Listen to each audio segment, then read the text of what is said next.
Amministrazioni ci aiutano e quindi in questi 4 anni abbiamo avuto la fortuna di aprire 7 sportelli: Silea, Villorba, Ponzano, Conegliano, Oderzo, Zero Branco. Poi era importante avere uno sportello qua perché ci permetteva di essere a stretto contatto con la psichiatria, perché capita di dover intervenire.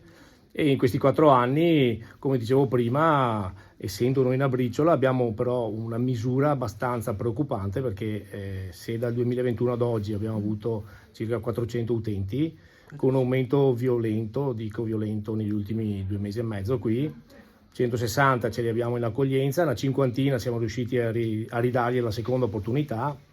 Però il problema è che c'è una crescita e con un abbassamento dell'età per quanto riguarda i gesti suicidari. Si parlava dai 9 in... Noi abbiamo una forbice di età che va dai 9 ai 27 anni, però insomma, se avete, voi lo sapete meglio di noi, oggi l'età si è abbassata, i suicidi cominciano dai 14 ai 13 anni e sono molto più impulsivi rispetto a quelli sulla fascia più adulta, chiamiamo intorno ai 27 anni. Lei prima parlava di accoglienza, in che senso? Cioè accogliete Sì, e dopo quindi... Noi facciamo le psicoterapie, noi ci occupiamo di psicoterapie, abbiamo 22 tra psicologi e psicoterapeuti.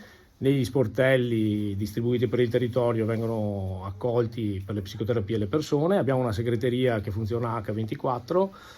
H24 significa che se non dovesse rispondere basta lasciare un messaggio e vengono richiamati nel più breve tempo possibile. E poi la coordinatrice, in base al posto dove abita la persona e la disponibilità dello sportello, li invia negli sportelli e là gli psicoterapeuti, come faranno qua, fanno le psicoterapie. Il numero è quello che c'è là, no? Il numero è quello che c'è là, abbiamo un sito abbastanza da visitare, la pagina Facebook anche, che vi tiene sempre informati su tutto quello che facciamo. Noi, oltre alle psicoterapie, abbiamo dei laboratori dove cerchiamo di assistere le famiglie nella gestione di chi soffre di stati depressivi e poi le famiglie che hanno subito questa tragica tragedia, e quindi cerchiamo di aiutarli all'accettazione del lutto, che non si accetta mai, ci si convive.